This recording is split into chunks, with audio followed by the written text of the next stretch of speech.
Welcome to Unhinged with A&M. My name's Ari. My name's Miranda. Welcome. Episode 4 already. Let's go. So Ari, what do we have going on today? We have our first special guest. OMG, who is it? It's Espiino. Thank you guys for having me. Yeah, we're so excited. So excited to I'm have so excited. you. I'm so nervous. I was thinking about it. I think this is the first time I'm like speaking as an artist for anything. Whoa. Wow, I feel so honored that you chose our podcast to be the Of first course. one. Of We, course. we broke your virginity when it came to like voice conversations. Like People are used to hearing my music, but they don't hear me talk a lot. honestly, like when I first met you, it was like a jarring thing to be like la di da, like, oh yeah, here's my voice. I'm like, whoa, that's crazy. Yeah. Like it's amazing, and like hearing you sing like in person and then seeing your album. I'm getting ahead of myself, but I'm so excited. I think the first time I ever saw you was at one of the open mics when it was back at the bookstore, but you did poetry. You hadn't done music yet. And then what was it? Did you feature at the bookstore, and that's when you performed your music for the first time, or did you perform? As far as I remember, yeah, I think I dedicated my full featured to music because honestly, I was gonna go into open mic because I didn't know what open mic was. Mm-hmm. Yeah. I was gonna go into open mic with music because when I hear open mic, that's what I think of. Mm-hmm. And then everyone started going up and doing poetry, and I was like, oh, it's like this. So that's when I like dug through my poetry folder, and I was like, oh, let me find a poem because I do write poetry. So originally, I didn't do what I was supposed to, but then it ended up working out because then I like found a new love for poetry. I felt like I was inspired to do poetry a little bit more. Oh, I love that. And like poetry and songwriting, like I feel like it's like right up your alley. It goes I feel like it kind of goes hand in hand. Yeah. I say that as someone who doesn't really write poetry, and I definitely don't write song lyrics, but I feel like there's some kind of correlation between the two, right? Yeah, it's, or at least it does for me. I can't speak for everyone that does both, but I think I really started to pick up poetry when I was during the creative process of my album, just because I was writing a shit ton, and I was like, let me do something like that doesn't require too much structuring because I have a lot of things to say and I don't want to think too hard about it. I just kind of want to word vomit, and then it just turned into poems. I love that. I do. Yeah. Oh my gosh. And then it just reminded me of open mics. Like that's kind of like how a lot of stuff in Greeley kind of started, was having those open mic nights. Started in super small bookstore, like a very quaint group, and then it just kept on growing. Oh gosh, yeah. I remember the first couple that I went to, and I didn't even start going until they've been doing it for a couple of months, but it was such a small crowd. Yeah. Right then. And then, I don't know, it got maybe a year into open mic is when it started getting bigger, and then the Armory opened, and now we're on a stage, and there's it's a full performance. It's like a production at this point. Yeah, production, it is. and there's set rules and stuff in place now for it. No, it's really cool to see how much it's grown. Do you remember what was your first month? Oh my gosh, I think I started going in either September, October of 24. Because I remember my first month was December. Okay. And I feel like I share a lot of the same first month for a lot of people that show up consistently now. Yeah. I would say mine would probably be March. Like I was definitely after everybody else. And then when I jumped in, I remember it was one of our friends. She was like post-workout. She was like, hey, there's an open mic thing. Do you want to come? And I was like, sure. Like I really, going outside of your normal comfort zone is so hard. And so to do that and be like, oh yeah, I'll go to an open mic, and then seeing it in person, it's like night and day from expectations to reality. Well, and what I like about our open mic here in Greeley is that it's not like your typical poetry slam that you would go to, say, in Denver, where it's just everybody sitting in silence and someone gets up on stage, says something beautiful and passionate, but then everyone just snaps. That's kind of it. And then it's, your stereotypical poetry night. I like our open mics how everyone's like cheering for each other in the audience, and like it's not just poetry. People get up there. Like we've had a magician. Yeah. Yeah. Oh gosh, that one was a good one. It's not standoffish. That's what makes it, I think, the best. Like, you don't feel like there's snobby people up there. Like, let me show you my craft. It's accessible. Yes.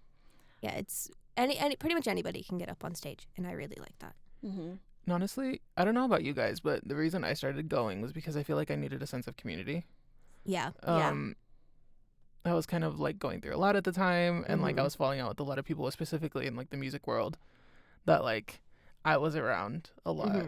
And I was like, I just need something different. And then I like had found Black Box, and then everything just kind of fell into place for me. Yeah, I feel that. That reminds me, one of your poems, I don't remember what it's called off the top of my head, but I remember the word colors. Colors, that's the title. Oh my God, I got it. Everybody here, I need I need that to deflate my ego. I was right. Okay, go on.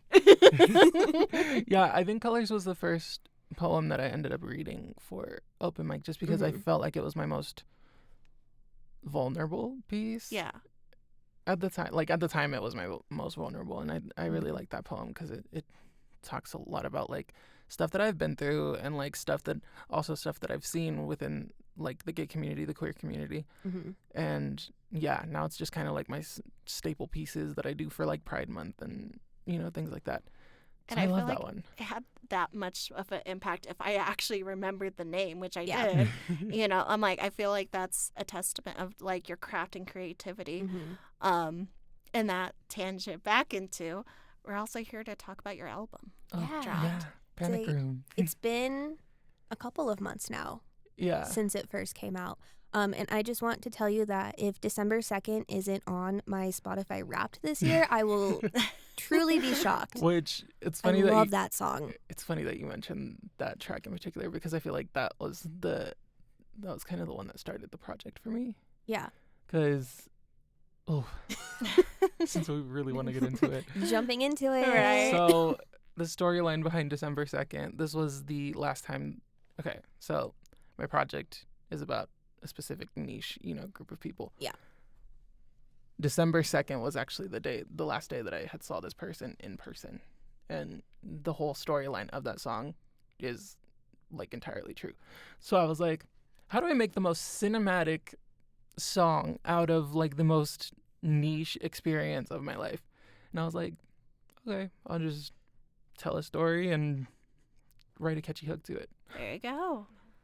Honestly, when it comes to like life events, like those dates somehow like just ingrain yourself in. Like when my ex broke up with me, it was January 5th, the day before January 6th, the actual day of January 6th. Jesus. So if that puts a perspective, and maybe moral of the story is don't have no guy break up with me, because I also had a different guy who I talked to for a long time. And I didn't mention this in previous episodes.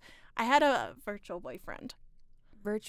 Yeah, like he lived in Iowa. I never met him in person, but he broke up with me, I think October 10th, the same day as the Las Vegas shooting. Help. Oh my God. So what you're saying is when you cause traumatic events. Yes. Breaking up with me causes very traumatic events. So therefore, don't break up with Ari. Let Ari break up with you. Let Ari break up with you if you want the world to be a peaceful place. Exactly. That's crazy. I had no idea. Yeah. Which is crazy. That's a weird fact about my I wonder breakups. if it's like a creative thing, because why do we just remember dates? I've noticed that like with creative people, they're like, oh, I wrote this on January 17th. And I'm like, why do we do that? Okay. But for me, it's like the complete opposite. I'm so bad at remembering dates.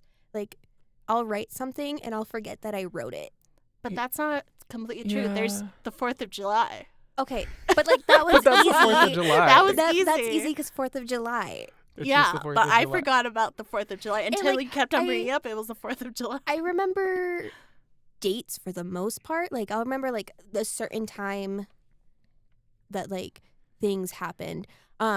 What's really funny, I didn't talk about this during the situationship episode. So EL. What's really funny is, so if you go onto Google Maps and you search up my work on Google Maps, I'm standing on the corner because I was there. I remember I watched the Google Maps car pass by, and when I watched, and I was like, I'm totally going to be on Google Maps. And sure enough, I am. That same day was this first time, no, not the first time, but one of the times that EL came over to my house. Oh. Yeah. A niche piece of history that you just have access to. Right? So I reminded every time I look at Google Maps, I was like, oh, hey, also. That also happened on that specific day, this happened. So I just thought that was funny. You know what's crazy? Now that we're thinking about this, I remembered I had a note in my phone. I wrote in my notes app the days I wrote in the panic room. And it's like a list of all the songs that I wrote, like in chronological order. Wait, and I have the love dates. Oh my God. I actually love that. I have the dates. So December 2nd, I rightfully wrote the day after December 2nd, December 3rd. And then it just goes like, so it's kind of like, because I like to read myself in a weird way. Yeah. And I'm like, how was I thinking during this creative process? So it's just like every song in like a list of how I wrote it. And then it's like, oh, that makes sense of how the track list ended up. It's like, I don't know. It gives you insight into yourself. Like, Yeah. I love mood trackers because they will show like, oh yeah, during the cold months where I don't get as much sunshine, yes, I am more depressed. Or like even as women, like we go through our cycles. Like I cried so hard yesterday. No reason besides, yes, I was on my period. Yeah. That was me like literally Sunday. I had a therapy appointment, and before the therapy appointment, not even during the therapy appointment, like 15 minutes before I was supposed to like show up for my therapy appointment, I start sobbing for a reason, but like for no reason in that moment. Yeah. And then this is like a new therapist that I'm seeing, so this is the first time she's seeing me cry, and I'm like, I don't know why I'm crying. I'm just crying, so like let's figure it out. And she was like, oh, okay. That was fun. That's an experience to cry in front of a therapist and you never met them. Yeah. You're like, oh. I remember I did therapy briefly after my friend died in college. And I remember I hadn't been seeing her for very long yet, but then we started getting on to the topic of my mom's and my relationship. And I don't know what that triggered, but like I sat there and I started crying, and she's like, wow, this seems like it's really bringing up a lot for you. And I was like, no, you think? But I was shocked myself. I was like, yeah, I wasn't expecting to have this kind of reaction. I just didn't go to therapy for much longer after that, so we never like got to truly unpack what all that was. But eventually, maybe someday I'll figure that out. Maybe the podcast will reveal what that truly meant. The podcast is your therapy now. Yeah. Who's gonna be the first one to cry on our podcast? Are you or me? It's probably gonna be me at this point because I'm gonna tell everybody why I cried yesterday. So this was a bit of an update. Oh yeah, update from the last episode. Fuck me, man. Ugh. Okay, so he was coming into town, and he was like, hey, you want to meet up Tuesday to have some fun, wink, wink. And I was like, I would love to, but we're going into testing season. So for those of you who have kids or, know of a family member, it's state testing season, the time where we're the most stressed out. And I'm like, I am not going to be able to get away to see this guy during state testing. Like, no. Well, so, and with gas prices right now, oh my god, my tank was like $67 when I filled it up yesterday.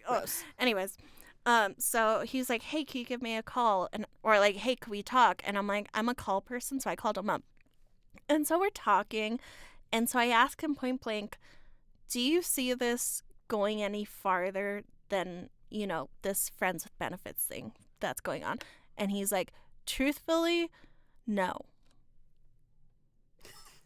Oh my god, if you guys didn't you guys couldn't see my face, but like I almost choked on my drink. Help me. And so when he said, and he clarified on the why, and he said it's because of the age gap. It's a 12-year age gap. And I'm like, okay, but you're willing to sleep with me? See, yeah, that's the thing. Why is it only... Why is it okay in certain scenarios but not other scenarios? Why is the age gap an issue when it comes to being serious, but not when it comes to having sex? Yeah. Which you would think it'd be like opposite. You would think, yeah. Like, I like you as a person, but like I don't want to sleep with you because of the age gap. That I would be like, okay, totally Like, fair. that checks out. It almost gives creepy vibes. You think? Yeah, like he very much throws it in my face. He's like, when you were graduating college, I was 4 years out of my service. Not college, high school. I was 4 years out of my military service of 8. I don't think I like that. That's fair. But go back to why I cried. Yeah. Oh yeah. So he, like, I admire this guy. I genuinely, like, the reason, like, why I'm so hooked up on him is because I admire and care for him so bad. And then he turned around and he's like, Ariana, you're badass. And I don't know why. I called up Miranda after and I just started crying. And I'm like, I don't know why this is affecting me for someone to call me a badass. Because, like, I know I'm doing a lot of amazing things. But, like, what the fuck? Like, this guy killed people. Like, I'm a badass. I don't. See, I feel a little bit of tears, like, in that moment. It's Ariana, guys. She's the first one crying on the podcast.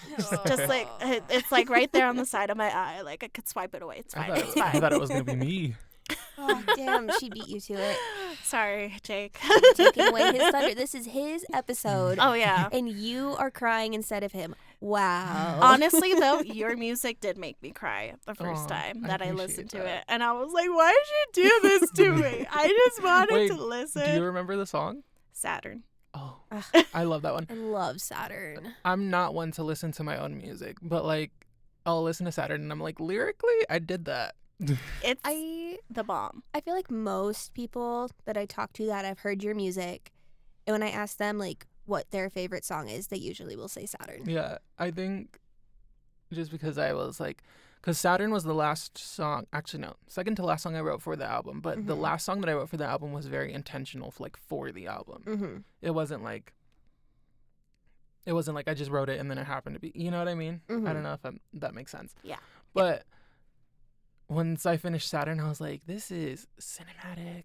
Like, I was like, because, you know, genuinely, like, if you listen to my song Saturn, it's like the chorus is like, what did I say?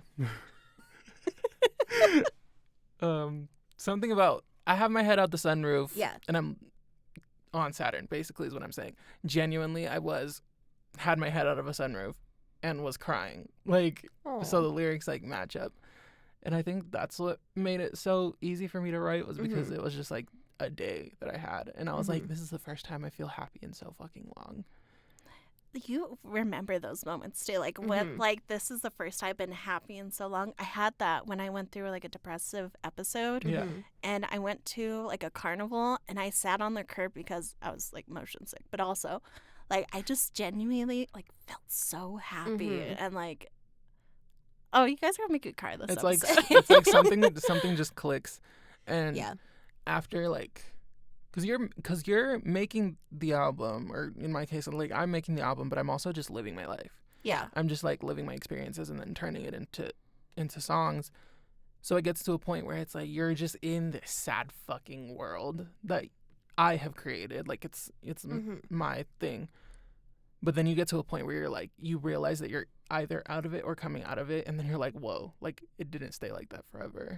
Yeah. And that kind of reminds me of, like, the poem you wrote. You remember? Like, what would I tell my younger self? Oh, yeah. Yeah. Like, I love that one. I love that one, too. I'm just so prepared for this episode, guys. Like, I'm in it. But I feel like that's a good question to ask everybody. What would you say to your younger self? Yeah. So I turned 28 last summer, and I wrote a letter to 18-year-old me, because 18-year-old me was going through it, guys. Me too. Like, and I remember when I sat down to write that, I just, like, I really, like, it took me a couple days to finish writing that, because I was like, what would I tell 18-year-old me? Yeah. Like, all this stuff happened in 10 years, which, like, 10 years feels like it's a long time, but also no time at all. It's so weird. It's so weird. But, like, I was like, I turned 18 in my first relationship, right, with the narcissistic ex from episode 1.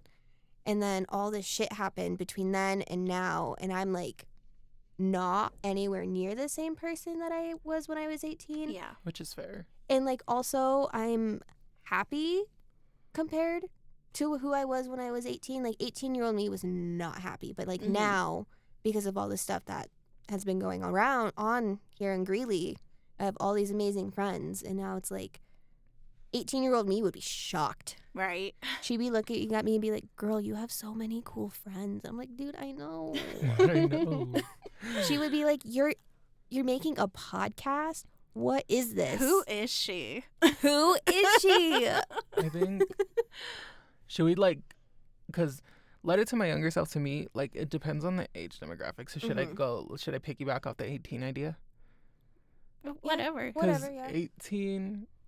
18-year-old me is the version of me that wrote Panic Room. Because I didn't start working on Panic Room until I felt like I had moved on from, like, every emotion ever, because I knew that it would make it easier. So I wrote the album when I was 18, and then it didn't take me till 21 till I released it, because I was like, girl, I'm over it. I'm ready to make new shit. So to 18, I feel like I would tell myself to give myself way more than I was giving myself. Yeah. Because I was insecure in the sense that, like, I thought that I didn't deserve people who actually loved me. I actually have a song on the album, I'll Wait. I'll Wait was the last song that I wrote for the album, and it was like a promise. I wrote that song as a promise to myself, because I was like, girl, you gave yourself hell for what? Right. Yeah. For who? For who? Like, and it was like, I promise I'll never do that to myself again. So if I were to write a letter to my 18-year-old self, it would be like, give yourself the world, because you feel like you don't deserve it, and you do. Yeah. Honestly, I would probably first off just hug my younger self. Yes. Like, it's, you know, when you're in that state of mind, because when I was 18, so senior year, I had absolutely no friends. All my friends decided to leave right before senior year and their junior year. So I was genuinely alone in the end of my high school career. And it was also like the time that I started going to college, and I was like, oh, you don't have pre-existing judgments on my character, even though I've grown up since then. So like having that transitional time was jarring and honestly hurtful for like a lot of different reasons. And so I think I'd probably tell my younger self, like, yes, you do figure out how to talk to men, because I didn't know how to talk to guys in general. But also you do figure out what love is, how to get over it, and what heartbreak is. And it's all going to be too much at the moment, but it makes you a better person and a better, happier version of yourself at the end of it. And also, I would argue, a more creative person. Oh, yeah. Yes. You got all the creative juices when you go through heartbreak, man. Like, oh, yeah. Like, you realize why they make so many heartbreak songs. It's like, wait, should I stay sad forever just so I have this fuel? Like, right. It's like, where is the art going to come from if I'm happy? I actually, that was like part of the issue. Like, when I started to write music again, like, whatever, it was just like, are the songs going to be as good? Because they're not coming from, like, this sad fucking place. Yeah. And I felt like so much of my art, like, good art, came from, like, the most, like, trenchful part of my soul, that I was just like, I don't know if being happy is the vibe. But turns out I can make happy shit, too. And, you know, everyone can make happy shit. Yeah. Well, like, happy stuff could, like, hits harder when you're sad, you know? Like, because you, like, missed that feeling. Yeah. Yeah. Like, I've been obsessed with this other song because I'm on my Epic the Musical crutch. And, like, I think the third or fourth song, like, one of the very first songs within the whole musical, it's like, it says, "You can relax, my friend. I know you're getting nervous." But then it goes on to say, like, basically open your heart to the world. And it replays throughout the entire musical in a very sombering, like, oh my God, you're going to make me cry. Cries again. Cries again. Wow, this is an emotional episode for Ari. So much. Literally just like crying with Espiino for however long. That could be the name of the episode. Well, Crying with Espiino. Crying with Espiino. That's the name of the episode. Crying with Espiino. You heard it first, guys.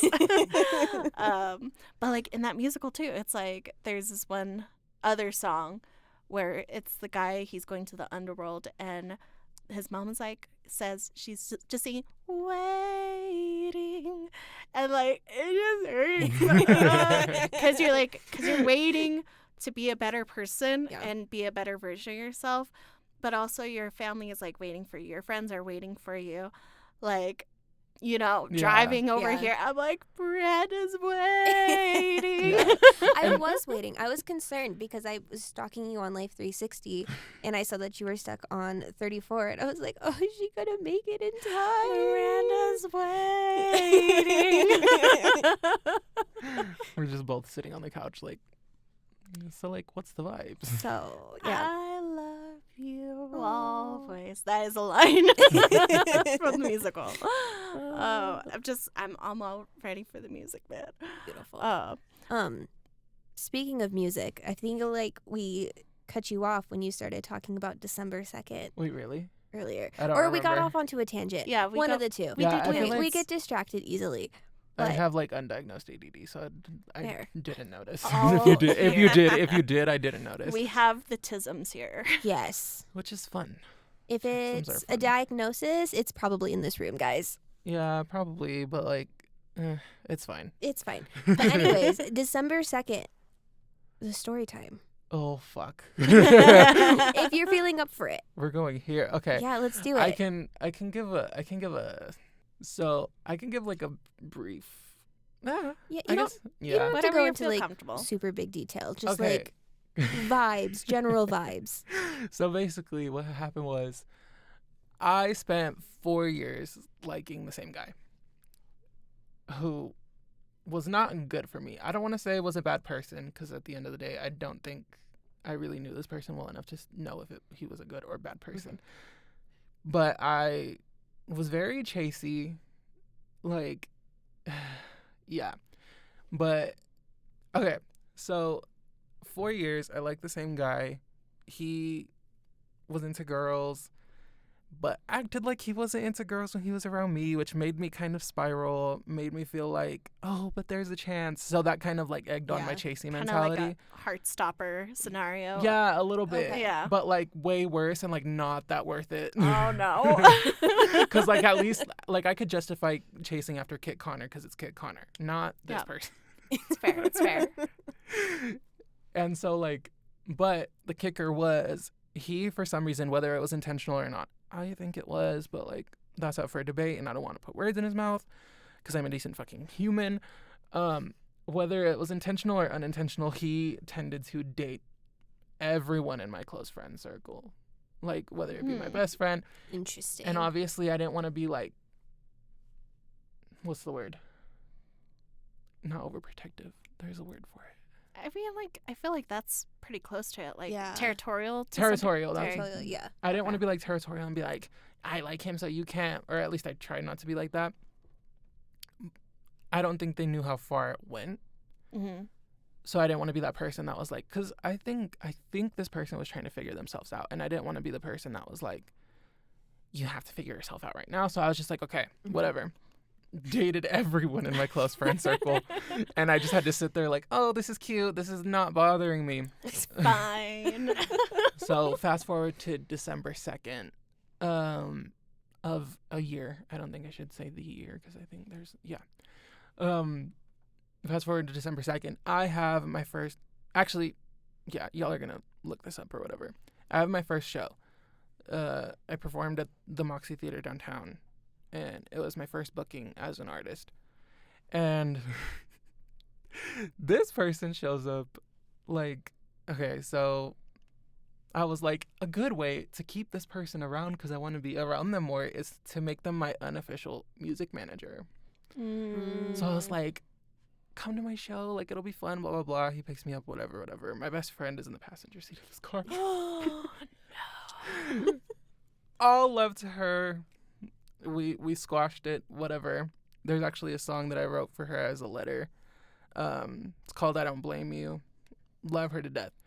But yeah, so I was just like kind of sitting here like, oh, this is cute. This is not awkward at all.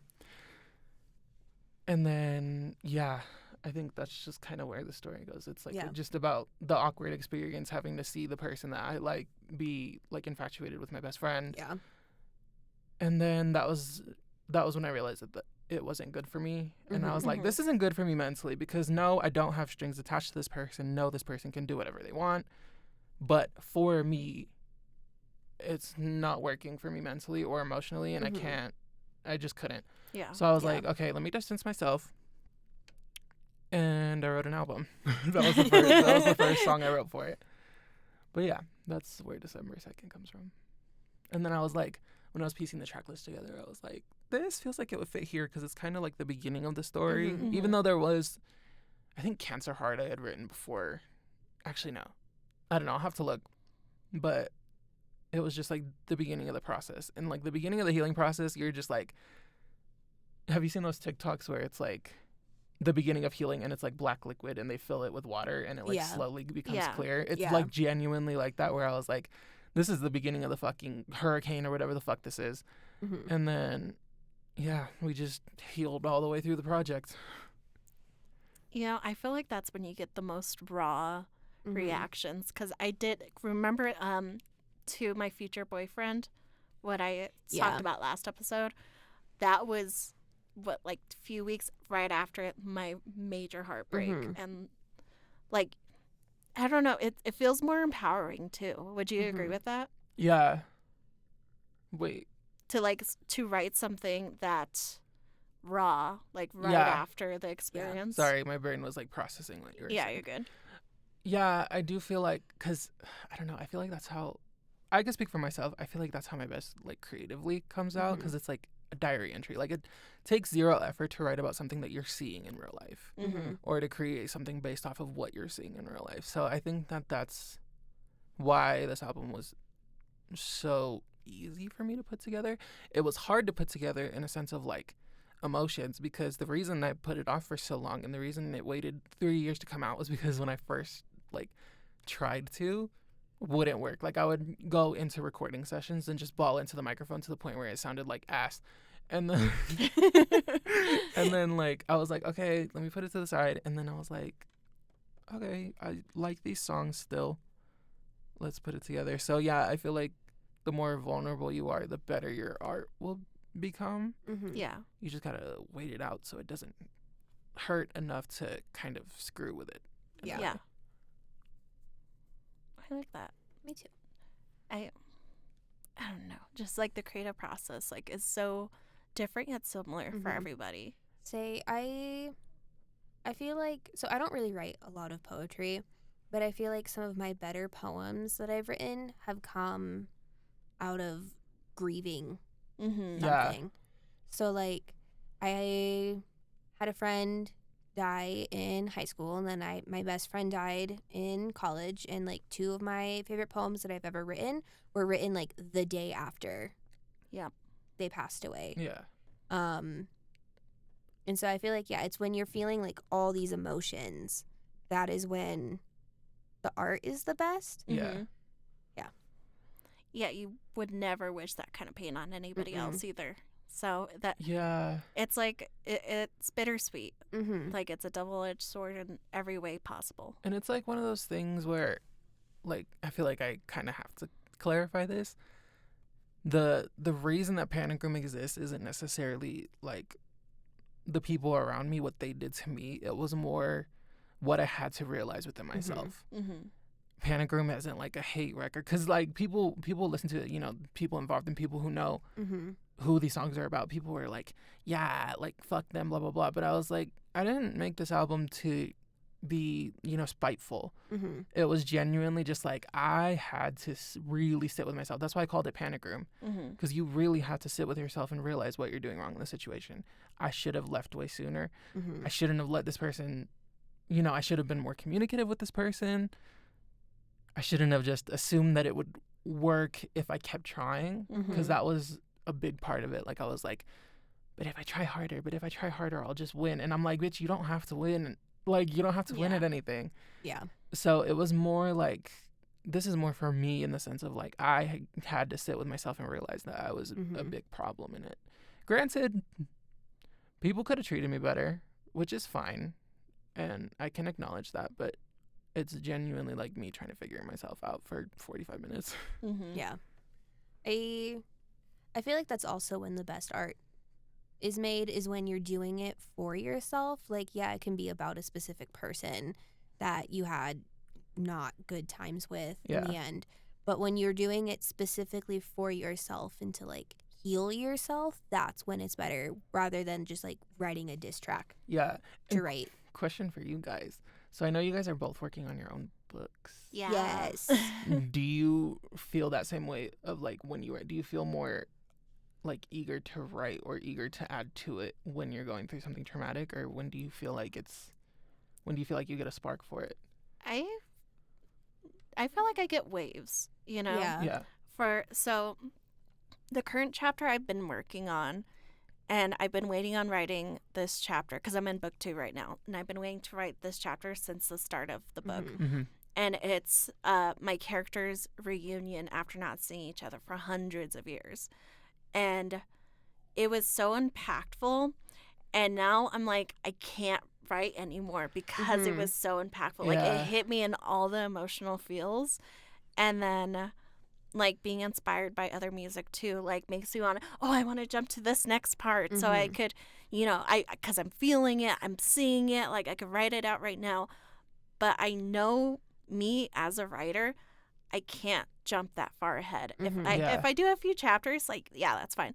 But I'm talking about, like, half the book ahead. I'm like, I shouldn't do that because I don't know how I would naturally make my characters flow to that outcome. Yeah. And that, plus I'm mulling it over still over in my head. Like, I don't know how I want this next impactful scene to actually play out. So it's a balance. Like, you don't know what you want to do 100%, but you go with how you're feeling in the moment. Yeah. Say, for me, for those who don't know, I've been writing the same book for, like, 9 years now. I started it when I was in college. And, like, a big reason why it's taken me so long to write it is because I haven't been writing it. But that's because when I was in college, I got really burnt out from, like, reading, writing. I was an English major. Like, I was gonna say, given your major, that's all I did. And it didn't help that, like, I experienced, like, 8, 9 different deaths when I was in college. I went to so many funerals. Yeah. And so I was just, like, really depressed. And because I was really depressed and I was really burnt out from school, I just wasn't writing it. And it wasn't actually until last summer that I really started getting back into it again. But that's because I felt like I had the headspace. I was happier. I didn't feel like I was as busy. Like, I had the time to, like, really sit down and dedicate myself to it. So if anything, like, for me, it's the opposite. If I'm, like, feeling really sad or something's going on in my life that's not good, I don't write my book. Like, I'll work on other stuff, but I won't focus on my book because I want my book to, like, have that good energy. I don't know. It's hard to explain. Yeah. Like, I'll focus on other projects if I'm in my feels. But if I'm, like, feeling really, really good, I'll sit down and I'll work on the book. Yeah. Which is fair. I mean, but help words where I also feel like, correct me if I'm wrong, but I feel like me putting myself in your shoes, it would kind of make sense. Last summer would make sense also, given the people that you were surrounding yourself with. Yeah. Because we're in a space with, like, a bunch of creative people, and I'll just have moments where I'm like, I want to do this and I want to do that and I want to do that, just because of, like, the creative energy that's, like, a bubble around the space. Yeah. And I'm like, I feel more motivated than ever. That's probably why, because I was honestly thinking, like, we could get more into this later because I still want to, like, deep dive more about your books just to get more info out of you because I'm that person. But, like, right before I found the Armory and I found, like, this community of people, I was honestly thinking of quitting music. Yeah. Really? Because I just wasn't loving it as much as I used to. I think I was, not burnt. I don't want to say burnt out because I had, like, this whole project just sitting there. But I was, falling out with a lot of people that I loved, that, like, I had my own space and I had my own group of people who I still love today, but I was kind of going through, like, a rocky kind of period with that, and I was like, I think I've given 10 years of my life for this. I think at the end of the day, it's not working. So I'm going to step back. Because I think music is just in me. I don't think I'm the type of person that's like, oh, I'll never write a song again. I don't think that's possible for me. If anything, I was just going to focus more on writing and just be faceless and not be the artist behind it and just like sell my songs to writers and make money that way. Because that's been my only job since I was like 16 is I don't make money off of my own music. The money I make is songs that I write for other people because I can choose my own price for that. So it just got to a point where I was like, I think I'll just do that because that's what's making me money, and being the face of it all isn't really working for me. And then I found the Armory, and then that's when people were like, we want to hear the next thing. And I was like, oh shit, y'all do? Like, well, okay, cute. And then I was like, maybe I should finish that album. And I did. And here we are. Yeah. Say, kind of, similar. Like, I, pretty much entirely stopped writing for years. And then, 3 years ago now, I was just kind of getting really fed up that I wasn't doing anything with my life. And I had started to hang out at the bookstore. So, before the Armory was a thing. Yeah. And when this community was first starting to build, Black Box wasn't even a thing yet.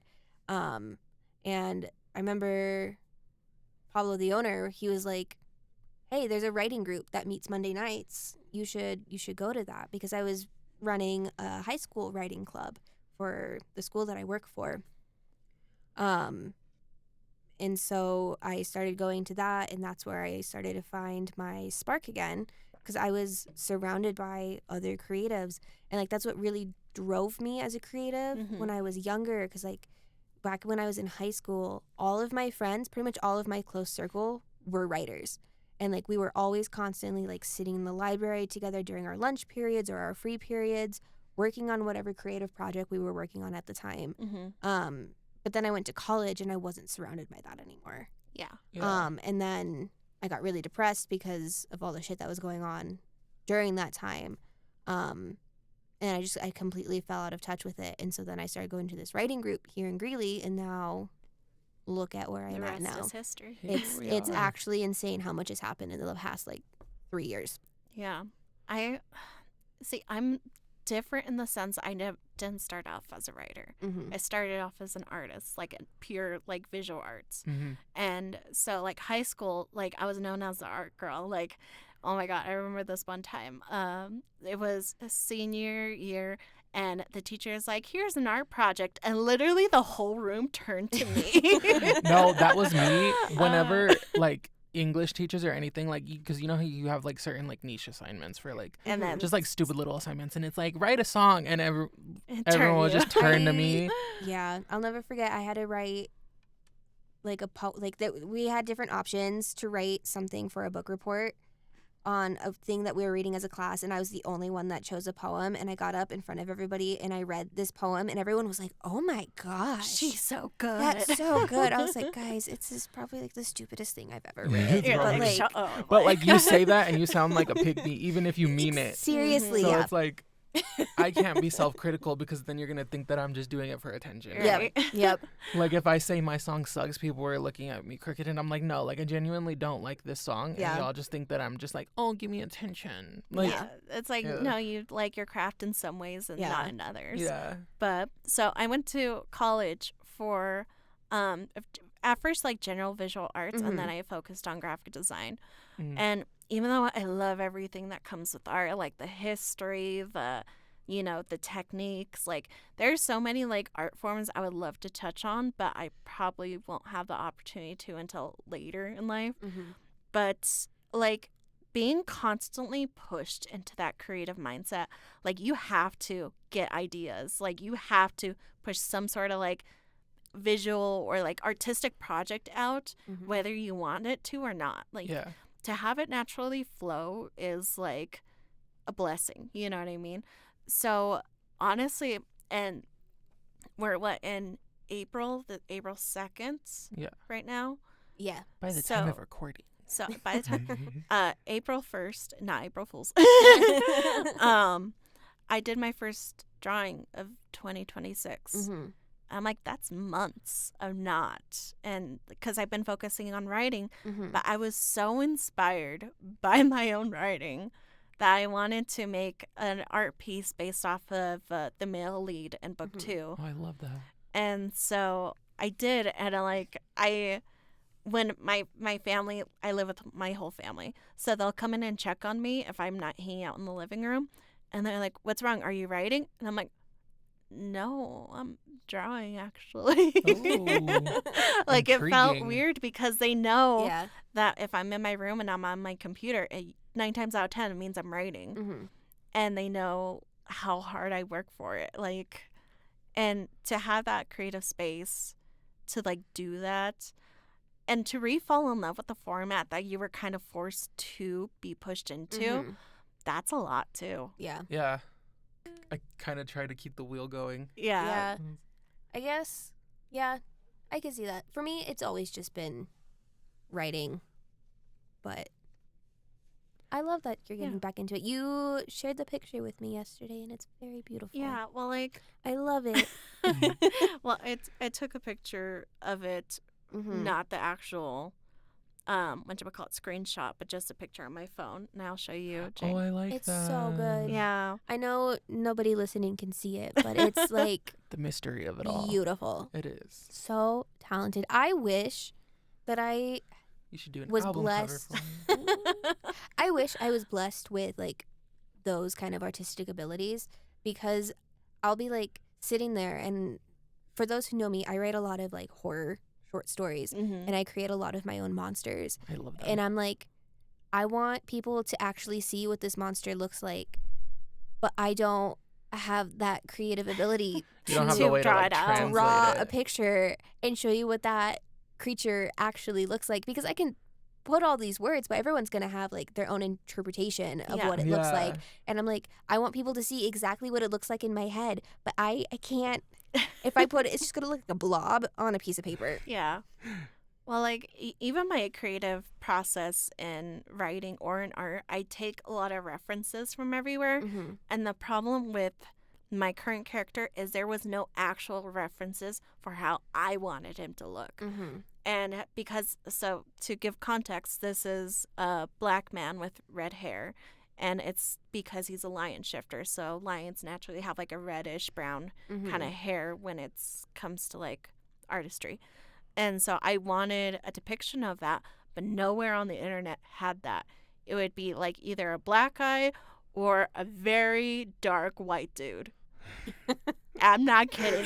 There's no other description. I'm like, you're not it, but you're a lot closer, but not it still. And I hate it. And like, why is it easier for my brain to create an image of what you described and harder for my brain to create an image of what you were seeing on the internet? Because I'm like, what do you mean by that?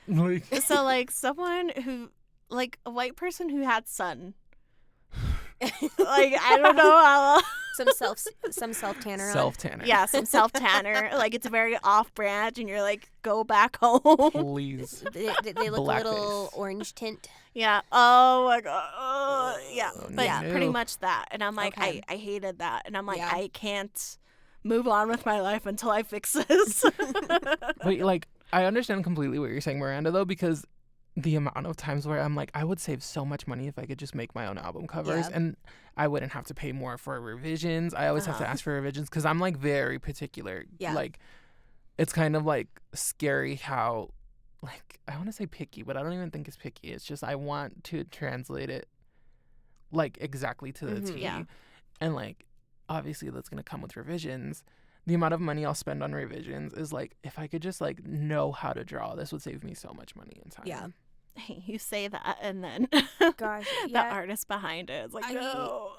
Whenever I do finish my book, I don't even want to know what like the vetting process is going to look like for me trying to find someone to make my cover, because like, well, if it's professionally published, they choose for you. You don't get a choice. Oh, damn. I didn't know that. I did not know that. Yeah. Interesting. I don't know how I feel You about have that. to look at your contract before to make sure that's included, that you get to decide what your title or book cover is. Okay, Wait, but so like, did you sign that contract already?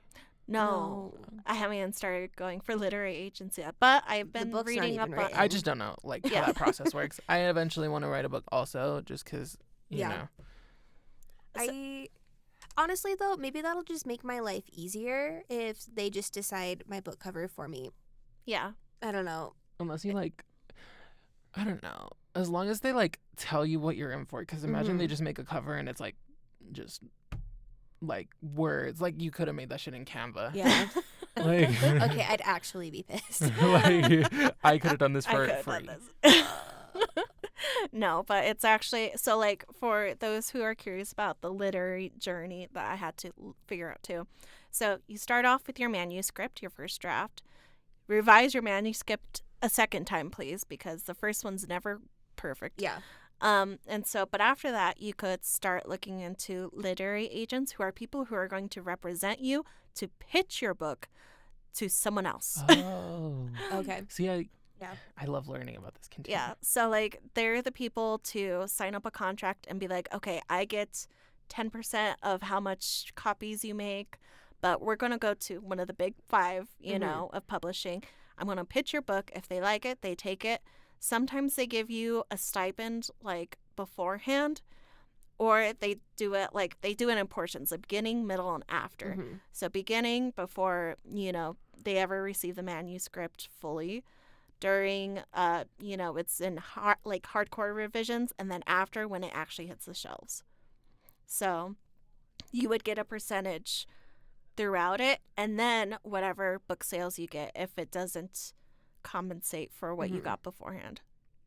So cool. I'm like, I had a question and then it left my brain. So the version that you send to the agency is like final manuscript. Has finals, you can make it. So if I'm looking for a literary agent, I'm going to push tooth and nail to make sure my book is as good as I can make it right now before anyone else touches it. So I give it to the literary agent. They're like, oh my God, I love it. Like, let's say Miranda gave me her book and I'm the literary agent. Oh my gosh, Miranda, I love your book. We're going to do a few more drafts. And then I'm going to take it to the big publishing house and be like, look how amazing Miranda is. I love her book so much. So it's like your final draft, but not the final draft. Yes, like your final draft. And then there's also beta readers, so people who fall within the niche of your book and who could provide some insight so you're doing certain roles justice. So book 1, it's a Hispanic girl and then a white man. I'm Hispanic. I don't need to really go to anybody for certain aspects unless I really want to. But book 2, I go into the foster system, people of color, children of color. I'm not of color like that. Yeah. I am brown, but I am not black. So like I need to have a beta reader who is black, and I also need a beta reader who has been in dealt with the foster system. That's actually so cool. That's actually so cool because I don't know. I'm thinking of all the books that I've read. So like basically like if you're reading historical fiction, you have to get like a history person to kind of look over that check you. And look over that and like make sure what you're saying is like correct based off of history.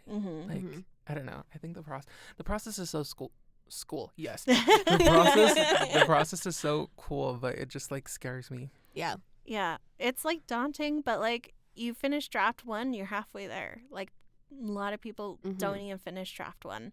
That's true. So you just got to get past that hurdle. Climb the mountain. I don't know what's more, maybe because like I'm writing a book and that's like my realm, but I feel like writing an album is daunting because I feel like there's more that goes into it because not only do you have to write the lyrics, but like all the layers with it. Composition and I don't know music theory. So, but you know what I mean? Like the backtracks and stuff as well. And you have to do the recording. And that's like, I don't know, that's kind of like muscle memory for me at this point. Like I used to, when I was doing mixtapes instead of albums, like when I was like trying to come up as an artist before my debut, I would push out a mixtape in like 3-4 months. So like that to me is kind of easy. Granted, production is something that I still haven't learned. I still use BeatStars. Some people would say that like real musicians don't do that, which you know that's an opinion. To each their own. Yeah, to each their own. I just I'm too impatient to rely on producers. Yeah. Like, because again, I'm the type of person that's like very picky. And if I don't like, because like production, you have like the drum patterns, you have the melodies, you have absolutely everything. So like for me to like every single layer, a producer's gonna get pissed off at me because I'm gonna have like 6 of the same beat, like because I just want it to be perfect. So I would rather go into BeatStars and lease something that I think is perfect and is something that I'm looking for. Even if you're leasing it and other artists can use it, it's still your art. Yeah. Like, Yeah. I don't know. That's what I've realized. I'm also just very impatient, and I am also a person that doesn't really like to ask for things. So like, I don't want to hit up a producer and be like, "Hey, like, can you do this?" Meanwhile, they have like 50 other people that they're working with, and they're gonna charge you an arm and a leg because they have 50 other people they're working with. Would you ever consider like producing your own? I have tried learning production so many times, but again, having to go layer by layer drives me insane. So I have to get past that. I have to hurdle. I have to get past that hurdle. I have to get used to the build by build process of it because my brain doesn't like it as of right now. Maybe with age, it'll start to get easier for me. But every time I've done production, I hate how it sounds, and then I just toss the beat. Like I feel like I'm kind of a perfectionist when it comes to my art, and I feel like if I had to like produce that kind of stuff, kudos to struggle. producers. Yeah. Well, like, it just goes with the craft, too. Like, all of our crafts. Like, we could do, if we really needed to, and we need to pull something out of our ass, like, in an instant, we can. Yeah. Like, my drawing yesterday was muscle memory. Like, I didn't have to be like, how do I draw again? It's been so long. I was like, okay, pull up my sheets. This is what I want to draw. And I drew it, and I knew what vision I had for it. Miranda, if you were given, I told you need to write a poem about water bottles. It would be a shit poem, but I'd write it. Do it. Well, and like that was the thing too. I fell out of writing for so long because I was so burnt out from it in college, and then I started going to the writing group, and I like opened up Google Docs, and I just started writing. Like I never forgot how to do it. I didn't forget what my writing style was like. I just wasn't writing. And so I agree that it's muscle memory. And it's one of those things where it's like it's easier for it to come out of muscle memory because I can speak for music. If I'm writing my own song and working on my own project, it's a lot slower of a process for me. Not saying that I don't care about other people's work, but doing a feature is so easy for me. Like if I'm hopping on somebody else's work, they already created the bass line for me. I can just kind of do it. Like because Ari had asked me for song lyrics even. Oh yeah, I did. For that one thing for my book, for book 1. I didn't know if you wanted me to say what it was for. No, for sure. I had worked on lyrics for it and genuinely got it done in like 10 minutes. And then for mine, it's like, oh, I get a song done in like a month. Like, I don't know. I feel like it's easier when you have like some sort of a template because that's how it is. Like if somebody asks you to spit something out right away, you can because they're giving you the base for it. I mean, unless it's like, I hate when people do this. They're like, rap. Like, bitch. Rap right now. Like where that's where you get caught up. But if it's like, oh, make a song about this, okay, cool. Yeah. Like, you know what I mean? I feel that so I said that I stopped writing when I was in college. I was in a bunch of creative writing classes, so it's not like I wasn't writing. But when I was writing, it was you stopped writing for yourself. Exactly. Like I was still writing stories for my classes. Like it was based off of prompts or whatever that the teacher needed me to write for the class. So like, yeah, I feel that like it was, I was given direction. I was told to do it. So I did it, but I wasn't doing it necessarily because like you wanted to. It was entirely for me. Yeah. Yeah. So I think that's the moral of the story. Espiino making Ari cry, Miranda calling me out for my choices. Granted, I don't think I spelled because I was like nervous about like, what if I say the wrong thing? I don't think I spelled too much. I think it was good. Yeah. And we did good. Yeah, we talked about enough Yeah. Plenty enough. Oh yes. And low-key, so I was optimistic. I was listening to like the other episodes, and I was like, they don't really hold back on what they're saying, so I don't think I need to necessarily. Oh no, we hold back. Oh, We really? hold back so much. Oh, girl, yeah, you don't even know. We just we Okay, are so very I good need at to- masking. I need to skim through your podcast episodes and like ask for full detail on certain stories, because like Yeah. there was stories. I specifically remember the story in the first episode about the Mormon dude that didn't allow you to drink coffee or eat soup, and I was like, where? Where? Like, where is he? Like, No, like where am I not allowed to eat soup? I'm so confused. Like, no, it was just like I wonder because someone else asked about that. So like I'm thinking it's like a certain church's niche. yeah. Like of like how intense that reinforcement is. That was my first assumption, because I was like, that has to be a different like kind of branch within the religion. Yeah. Is it a religion, or is it like? It's It's a religion. Or because cult. like That's where my brain was going. well, because I was confused by that, because I had a bunch of Mormon friends in high school, because there was a Mormon church right next to my high school, and like as far as I was concerned, it was just that they couldn't have caffeinated beverages or like coffee. Yeah. Like I'm pretty sure they all ate soup and like drank hot I was chocolate. gonna So I don't know. Like, God forbid you have some fucking chicken noodle in your sit. Heaven forbid. God. Like, Literally, heaven forbid. Oh, never like say, oh, thank God. Like, don't use Jesus' name in vain. Like, that's not even. You know what is using Jesus' name in vain? Saying that you're gonna go to hell just because you are a man that dates men. That's using Jesus' name. oh in my vain. gosh, Thank you very much. where's my snappy snaps for that? The clapping clap sound. check. There we go. Using Jesus to hate on other people No. while you're not perfect, or reading the Bible at fucking all, that is using Jesus' name. No. in vain. Yeah. Fuck you. Tea. If I stub my toe and say, my God, I don't think I'm going to hell for Is- that. Is that the lesson of this episode?